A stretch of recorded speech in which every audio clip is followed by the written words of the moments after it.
I'm here with a good friend of mine, Dominick Evans. So I just want to say thank you for being a guest on my talk show. Hey, thanks so much, Keith, for having me, and I'm really excited to talk to you.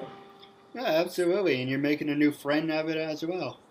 Now, for people who want to know what uncensored is my way of showing people that even if a learning disability, you can. Let me rephrase that. The whole point of my talk show is to show people that even if a learning disability, I can still overcome controversy and reach my goals in life. At the same time, I'm able to turn myself into a perfect example for people out there dealing with any types of disabilities or learning disabilities. That you should never give up and you should prove to people you can still mount to something. And with that being said, it's a real honor and privilege to have you on the show. And you are a walking, talking, perfect example of overcoming controversy and becoming a filmmaker out of it. So, Yes. so with that being said, it's a real privilege to have you on the show. And I always talked about turning myself into a perfect example, but you are the epitome of that example. And I just want to say thank you. Oh, thank you, Keith. Um, I always say you should treat people how you want to be treated. I want people to treat me like a human being. So to do that, I know that a lot of people have misconceptions about disability. So I try to let them understand that just because people have disabilities, we're still completely capable of doing a wide variety of things. No, absolutely. Now I'm going to ask you some easy questions, some hard questions, and then Okay, I'm going to pass it over to you and you can ask me whatever you want. So great. starting off, what can you tell us about yourself? Well, I am in my early 30s. Well, I'm about to be in my mid 30s. My birthday is next month, and I'll be 35. I grew up in the Midwest in Ohio, and I have been involved in the arts since I was a little kid. I was a actor as a child, and then I always knew I wanted to do something creative, so that's how I got into filmmaking. I started out as an actor. I always knew I wanted to be a part of film. I thought because I was an actor, that meant I wanted to act, but I kind of like telling people what to do a lot, so I thought that might make me a great director because the director kind of steers the ship when making films. So. Absolutely, I'm the same way. I'm like, some people call me a little dictator because I'm always telling people what to do.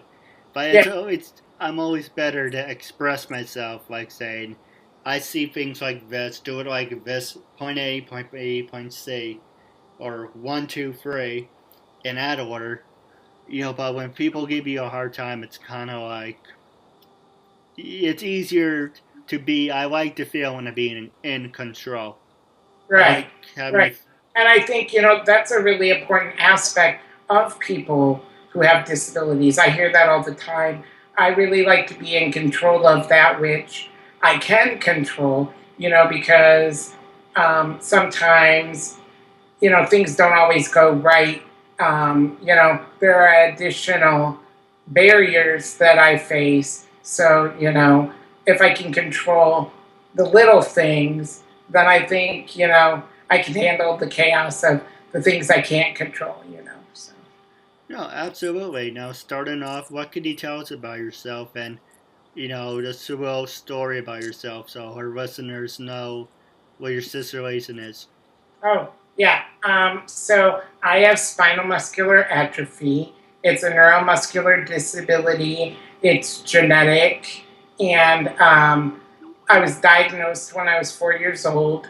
I walked throughout most of my childhood and went into a wheelchair as a teenager. Um, and I have other problems that are health related as a result of my disability, such as asthma and respiratory issues, and sleep apnea, for which I use a BiPAP at night. And I also have OCD. So I have both a physical disability and an invisible disability. Well, it's nothing wrong with having a little OCD. No, no. Um, and it's interesting how people treat me, kind of differently, even though both are disabilities.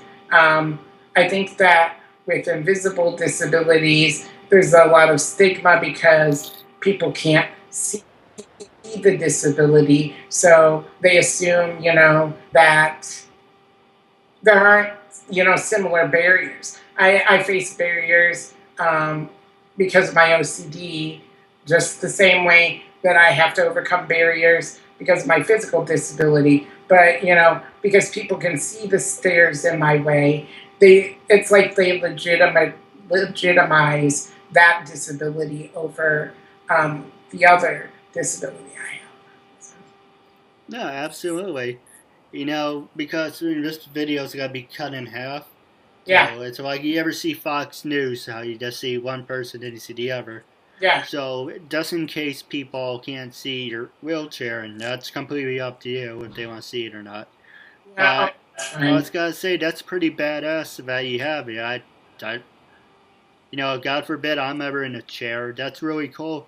You have it to lights up. Does it? Do you like had it pimped out or something? When I was in college, I used to pimp my wheelchairs out a little bit more. But because I am in film, I try to keep my chair so it's not a big distraction. That way, I've done, panels on disability in film or, other interviews. And if I had like a flashy wheelchair, I feel like that would be very distracting. And especially on set, you don't want to be blinding your actors with sparkles on your wheelchair while they're trying to, invoke a very dramatic scene. So I try to keep my chairs, one shade right now. Though in college, I did have fun with my chair. No, absolutely. Yeah. Now, for people who want to know, what's the green light on your chair? Oh, that's just the power button. It just says my chair's on. I wish it was something cooler. Some of the models you can actually get headlights and and blinkers. But like everything for people with disabilities, it's an additional chunk of money, and insurance won't pay for it. So because they see it as like, it's not a necessity. So I didn't happen to have. I think it's like $1,000 sitting around. So I just have the plain old boring wheelchair with the green light up pad. So. Yeah, absolutely.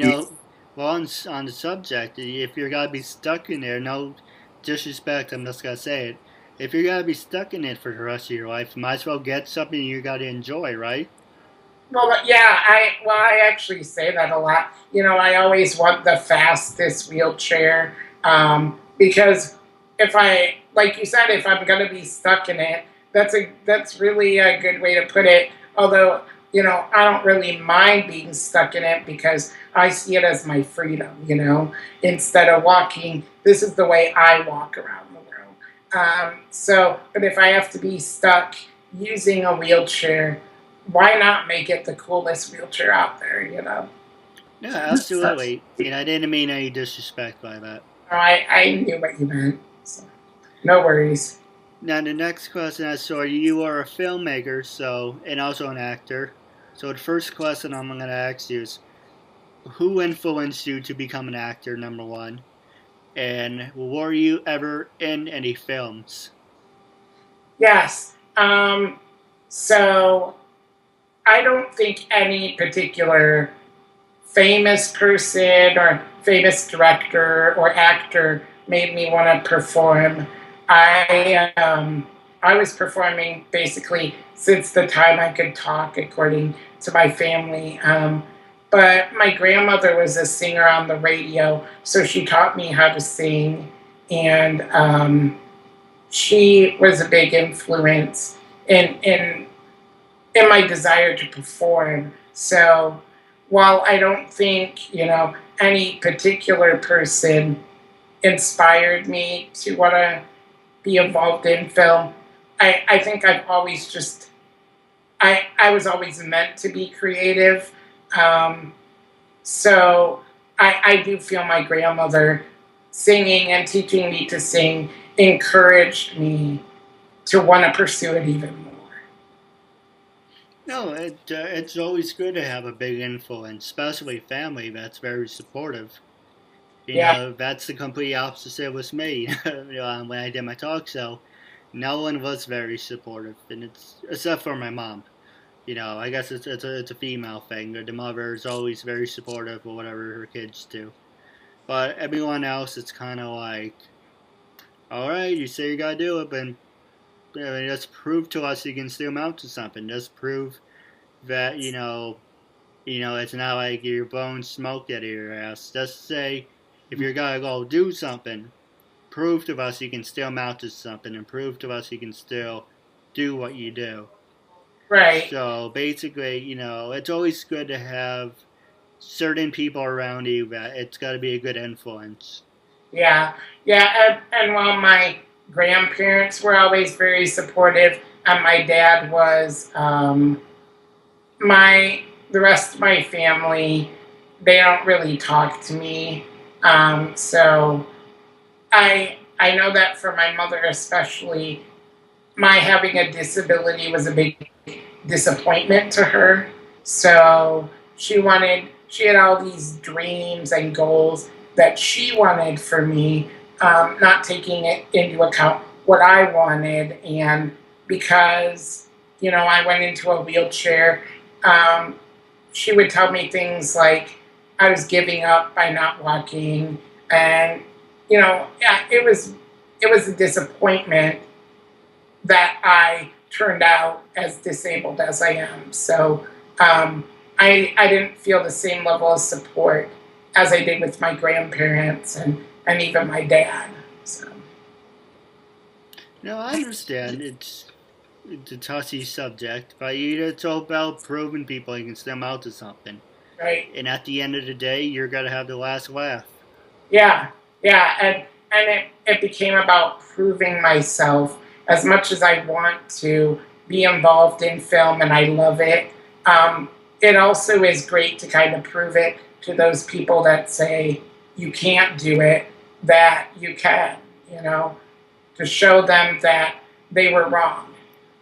When I was in school, actually, some of my peers told me that I wouldn't amount to anything, that I shouldn't aspire to be. At the time, I thought I wanted to be an actor. They said I would never be an actor, even though I was already performing. I was involved with Toledo Opera Youth in Toledo, Ohio, where I grew up. I was involved in many different plays. I was on television. Um, in my home state of Ohio.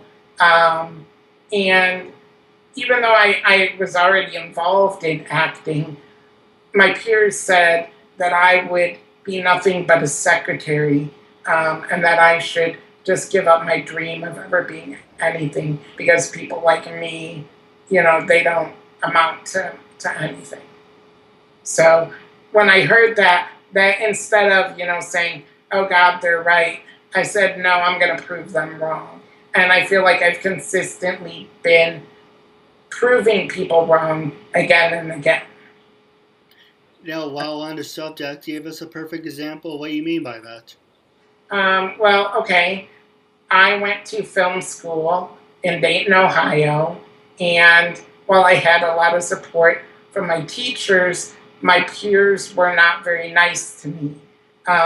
The program was competitive, and a lot of them saw me as easy competition. They thought that if they did not help me, now film's a really collaborative field, so you need to find other people you can work with because it's really hard to be the writer, director, camera person, gaffer, sound person. You need other people to help you make a successful film. And nobody wanted to work with me because they saw me as easy competition, and because the program was competitive, they thought that they could get me kicked out and then my place would be, available. So they wouldn't have to compete with me anymore. But instead of letting that get to me, I I found upperclassmen who were not in my class who were willing to kind of take me under their wing and work with me. So I still was able to make my films, even though nobody else wanted to work with me. And they would continue to try and knock me down the whole 4 years I was at school. But by the end of our junior year, um, we had all had we all had to participate in making a junior film, and my script was one of them that got picked. None of my classmates would work on it. I'm the only person that I know of in the history of the school who did not have their classmates working on their film. So I had upperclassmen and sophomores working on my film, and I was the first one finished with it.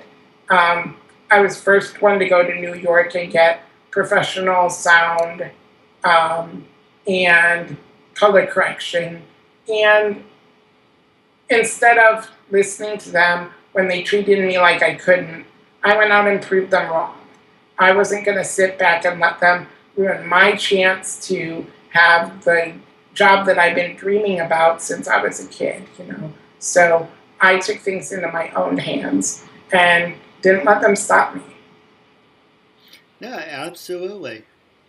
It's all about, showing people that you can still amount to something. That's the one thing I did about my talk show for the longest time. Yeah. I'm just gonna throw it out there. You're a better person than I am because you want, you had all these obstacles in your way. We're in the same boat, but I feel that, you know, just trying to find the words for it. I feel like you had all these roadblocks. Well, you're an inspiration, number one, and I thank you for that. And for anyone out there in a wheelchair or any type of disabilities, you should be an inspiration. I mean, I'm hoping maybe I am, but we have different types of disabilities. Right.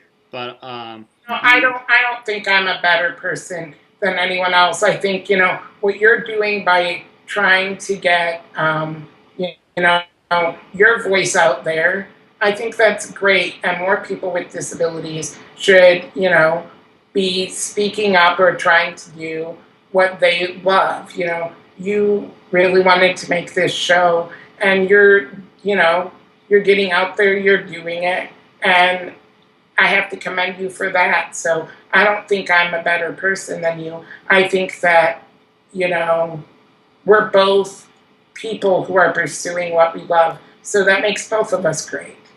As for being an inspiration, well, I don't mind, you know, inspiring in the sense that other people with disabilities see me and realize that they can pursue their dreams. I don't mind inspiring them that way. I just worry about, able bodied people saying I'm an inspiration because I just happen to get out of bed every day.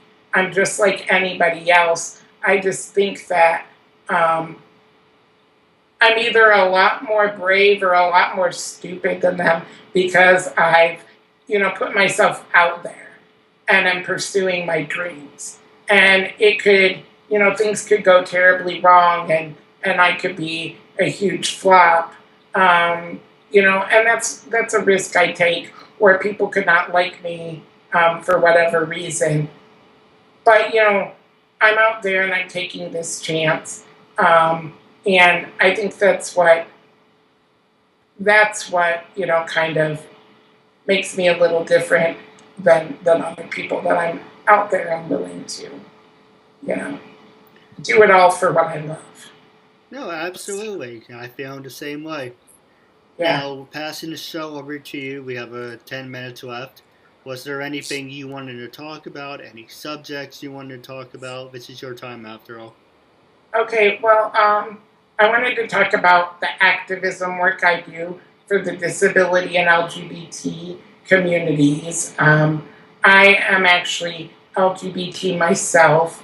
I am a part of both the LGBT and disability communities. I would love to talk about how I wish our communities have more respect for one another. We both face oppression. We both know what it's like to be treated unfairly.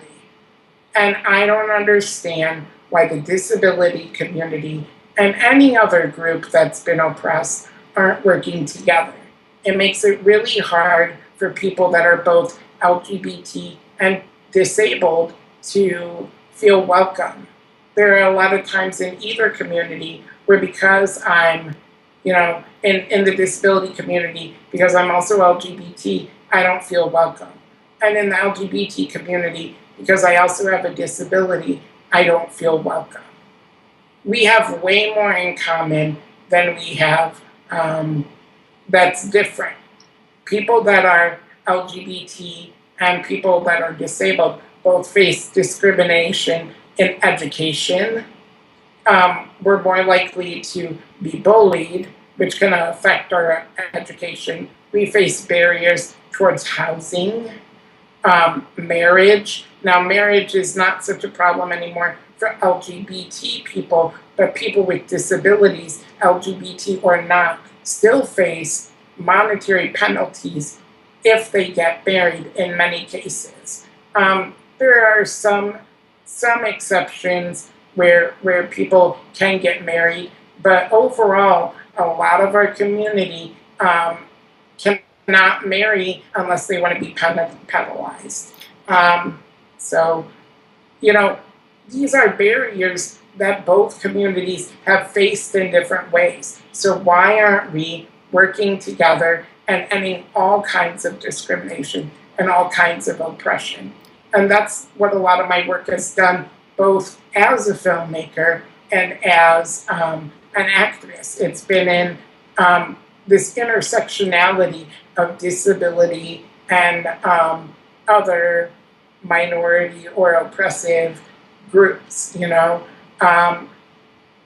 because I feel like something needs to change, and I feel like working through film is a great way to be an activist beyond the other activism work I do. Yeah, absolutely. Now, you bring up a good point.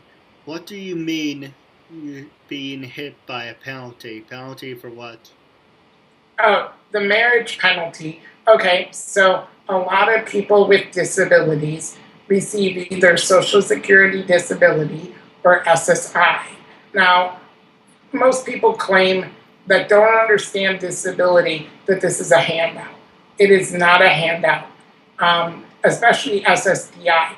SSDI often comes for people with disabilities through a program called the Adult Children with Disabilities. So if you're not married, you can receive money that your parent paid in, because there's this assumption that your parent might be helping you financially if they were alive. So, for example, my dad is dead, and I was eligible for SSDI from the time he died onward, because he had a job for so many years and he paid that money in. But SSI is a program based more on monetary need. But because we have disabilities, it's so much more expensive. For example, in my case, if I didn't have medical insurance, which I get as which a lot of people actually get as a part of SSI, they get Medicaid. If I didn't have health insurance, I wouldn't be able to pay for my wheelchair, my Hoyer lift, any other equipment or medical needs that I have because of my disabilities. Right. Even things like having to go to more doctors or having to take medication not necessarily covered by my insurance. All of those things add up. Being disabled is insanely more expensive. It's an expense that none of us chose to have because we didn't choose to be disabled. So a lot of people with disabilities need this extra money in order to live.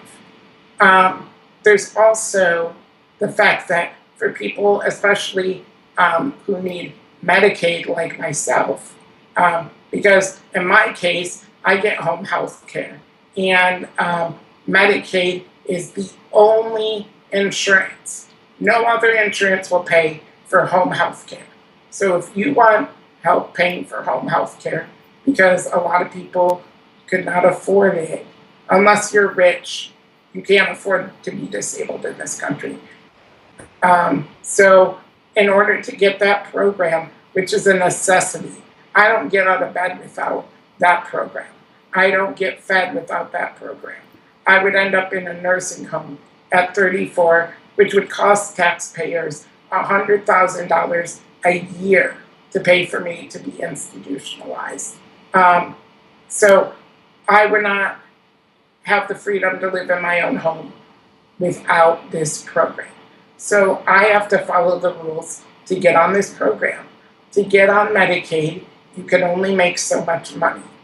So in order to stay in my own home and be independent, I can only make so much money. And a lot of people can't afford to live otherwise without Social Security disability.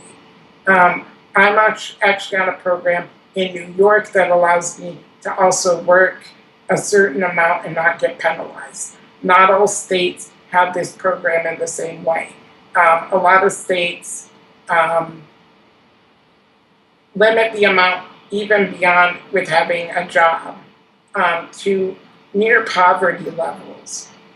So I'm lucky that in New York I can make an okay amount of money and not lose my health insurance. So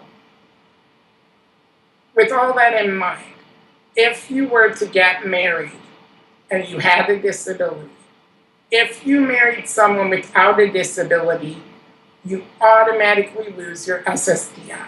That's completely gone. You cannot be on the SSDI Adult Children Program if you are married, unless your partner also has a disability and is also on that same program. Then you could both get that money.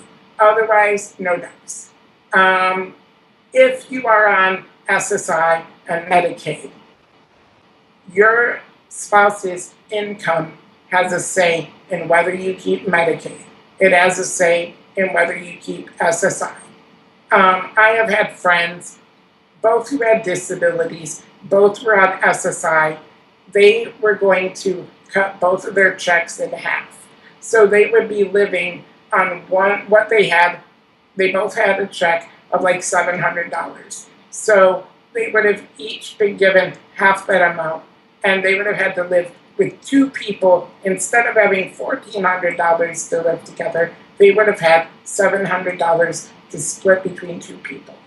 So in order to not be penalized that way, they live as partners. They can't get married. They can't, the financial penalty is so great. And a lot of people say, well, you could just get married anyway because you don't need that money. You're just being greedy. But they don't realize that there's a whole lot, of other things attached to that.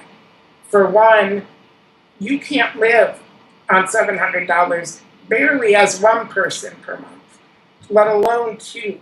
So telling someone, well, just suck it up, and let's say their disability makes it hard for them to get a job, or they can't get a job. That's their only income. So what should they do? Starve? Lose their home? I don't think you can accurately you can't accurately make a decision between I'm going to get married or I'm going to eat. I'm going to get married, I'm going to have a home. There's no decision there. You choose your home. You choose your food, because without those, you'll die. And then there's also, like I said, the issue of home health care.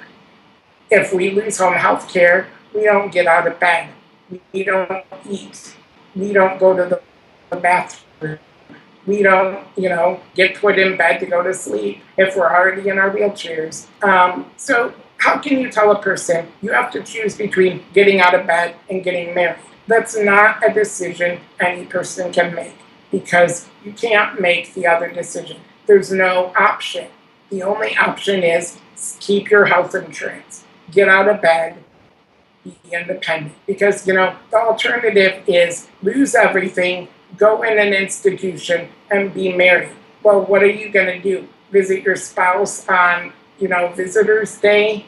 You're not going to be married the way you would want to be, because you won't be living in your home anymore. You'd be living in a nursing home / institution. So there's really just, people keep saying, oh, you have a choice, you have a choice. It's not marriage equality. No, yes, it's marriage equality, because there is no choice. There is no choice in marriage. We don't have an option to marry, because the other option is so unbearably bad. I'm not going to starve, just to get married.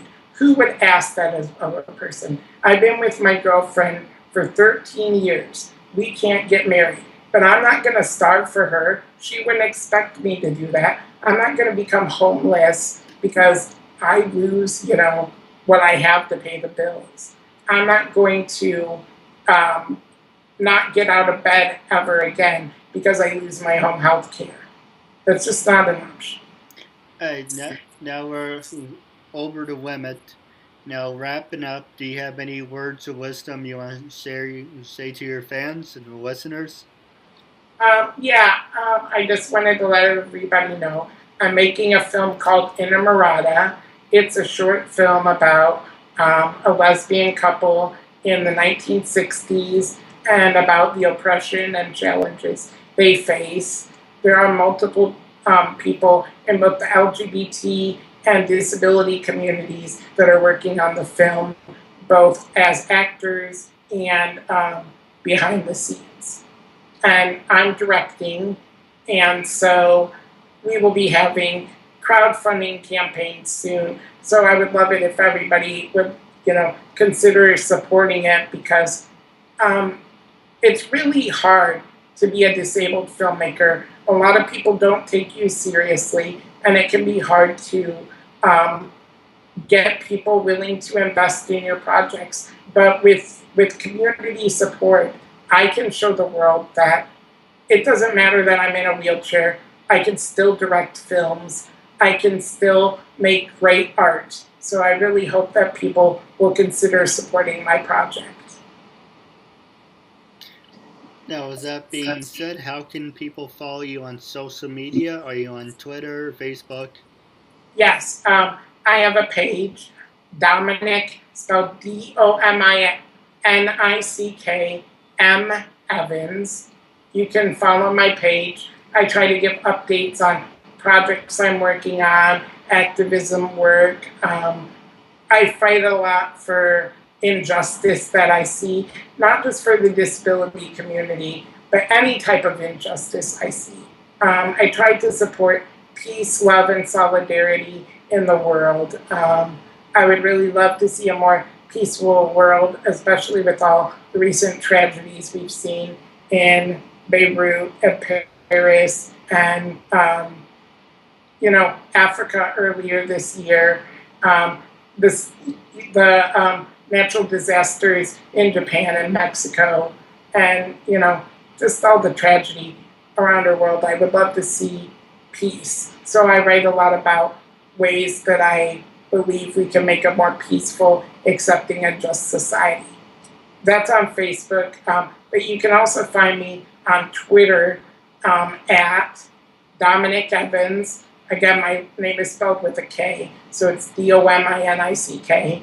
And I also run a weekly Twitter chat, #FilmDis, that's FILMDIS. We discuss disability in film, both portrayals and the lack of